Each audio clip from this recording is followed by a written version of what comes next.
అవతల పార్టీ కానీ అవతల నాయకులతో కానీ అది చూసుకోమని చెప్పిండ్రు. ప్లస్ రెండోది గారు వారికి నేను ధన్యవాదాలు చెప్పాలి. ఎందుకంటే మనం ఊహించిన దానికంటే వేగంగా ఊహించిన దానికంటే మరి కాలంతో పోటీ పడుతూ ఈరోజు కాళేశ్వరం ప్రాజెక్టుని పరిగెత్తిస్తున్నారంటే అది కేవలం వారి కృషి, వారి కష్టం మాత్రమే. కాబట్టి ఆ కాళేశ్వరంతోనే మన బతుకు కూడా ముడిపడింది. మన ప్రాంతంలోని ఇప్పుడు పక్కన వేములవాడలో ఇప్పుడే వారు చెప్తున్నారు, వేములవాడలో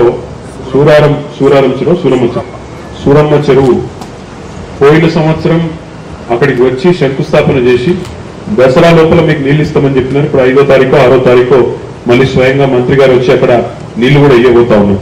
అటు మనకు శ్రీపాద ఎల్లంపల్లి కానీ మనకు ఇటు కాళేశ్వరం ప్రాజెక్టు ద్వారా కానీ బ్రహ్మాండంగా మరి వారి నియోజకవర్గానికి సిద్దిపేటకు పక్కనే ఉండే ఇల్లంతకుంట మండలం కానీ మన సిరిసిల్ల మండలం కానీ తంగలపల్లి మండలం కానీ మొత్తంగా వారి ఆధ్వర్యంలో ఈరోజు ప్రాజెక్టులు పరుగులు పెట్టడం వల్లనే నీళ్ళన్నీ కూడా మనకు వస్తూ ఉన్నాయి.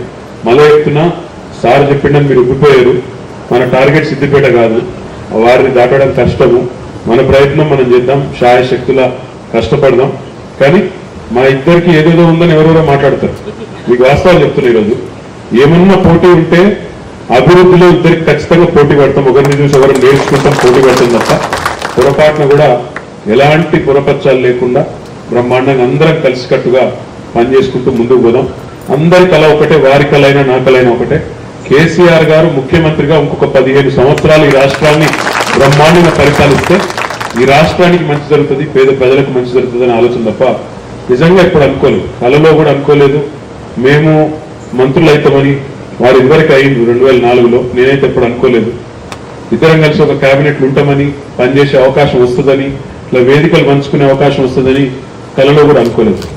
సొంత అన్నదమ్ముల మాదిరిగా 1991 నుంచి కలిసి పెరిగినాం. వారు హైదరాబాద్కి వచ్చి 91లో చదువుకోవడానికి వచ్చిన నాటి నుంచి, అంతకుముందు నేను కరీంనగర్లో వారి ఇంట్లో ఉన్నప్పటి నుంచి కూడా కలిసి పెరిగినాం. అనుకోకుండా వచ్చిన ఒక అరుదైన అవకాశం ఏంటంటే చరిత్రలో మొదటిసారి కావచ్చు బహుశా ఒక బావబామర్దులు ఇద్దరు ఒకటే కేబినెట్లో పనిచేసలేదు. కాబట్టి ఒక మంచి అవకాశం మా ఇద్దరు కూడా లభించింది. శాయశక్తిలో పనిచేస్తున్నాం. 100% ఇద్దరి అభిప్రాయం, ఇద్దరి కళ, ఇద్దరి ఆశయం, మనందరి ఆశయం కూడా ఒకటే.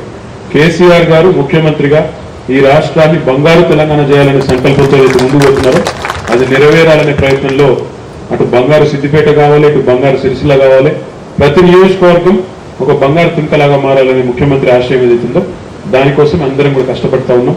వారి విలువైన సూచనలు, వారి సలహాలన్నీ కూడా తీసుకొని ముందుకు పోదాం. కామెంట్ చేయండి. ఎప్పటికప్పుడు మా వీడియోస్ చూడాలంటే సబ్స్క్రైబ్ చేసుకోండి.